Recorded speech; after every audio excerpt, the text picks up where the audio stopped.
नमस्कार मित्रमैत्रिणींनो, तुमचं स्वागत आहे आपल्या नवीन एका व्हिडिओमध्ये. गणोजी शिर्के कोण होते? गणोजी पिलाजी शिर्के हे छत्रपती संभाजी महाराजांचे मेहुणे होते. ते छत्रपती संभाजी महाराजांच्या पत्नी महाराणी येसूबाई कान्होजी यांचे भाऊ होते. वतनाच्या मुद्द्यावरून त्यांनी छत्रपती संभाजी महाराजांचा विश्वासघात केला. गणोजीच्या म्हणण्यानुसार श्रंगारपूर दाभोळ परिसर वतनावर त्यांचा हक्क होता, म्हणून ते त्यांच्या नावावर असावे अशी त्यांची इच्छा होती. मुळात वतन म्हणजे जहागीरदाराचे नियंत्रण असलेले क्षेत्र. परंतु छत्रपती शिवाजी महाराजांच्या आधिपत्याखालील हिंदवी स्वराज्यात वतनाच्या विरोधात कठोर धोरण होते. कारण बहुसंख्य प्रकरणामध्ये वतनदार सामान्य जनतेला आणि शेतकऱ्यांना त्रास देत असत आणि त्यांची पिळवणूक करत असत.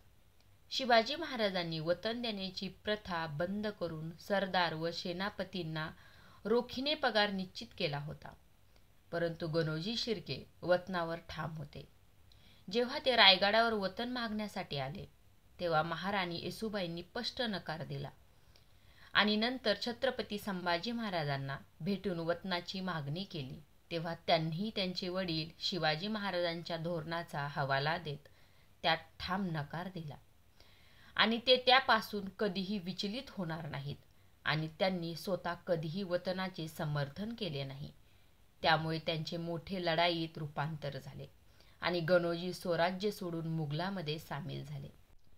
शिवाय छत्रपती संभाजी महाराजांचे मित्र आणि मंत्री कवी कलश यांचा गणोजी द्वेष करत असत.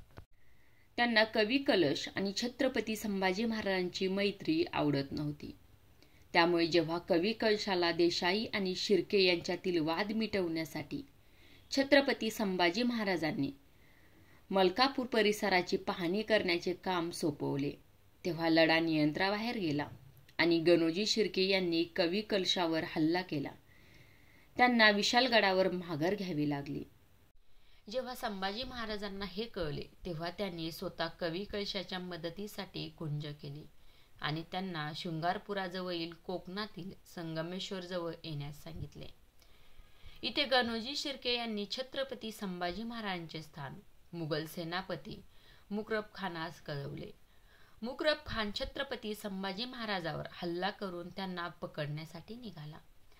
सरसेनापती मालोजी घोरपडे यांना हे कळताच त्यांनी संगमेश्वरकडे धाव घेतली आणि छत्रपती संभाजी महाराजांकडे मोजकेच सैनिक असल्याने आणि मुघलांनी रायगडालाही वेढा घातला होता, म्हणून छत्रपती संभाजी महाराजांना निघून जाण्यास सांगितले.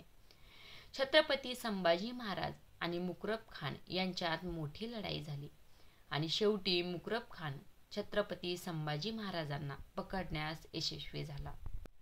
गणोजी शिर्के स्वतःच्या बहिणीला वैधत्व प्राप्त करून देणारा आणि स्वराज्यद्रोही म्हणून इतिहासात गणना होते.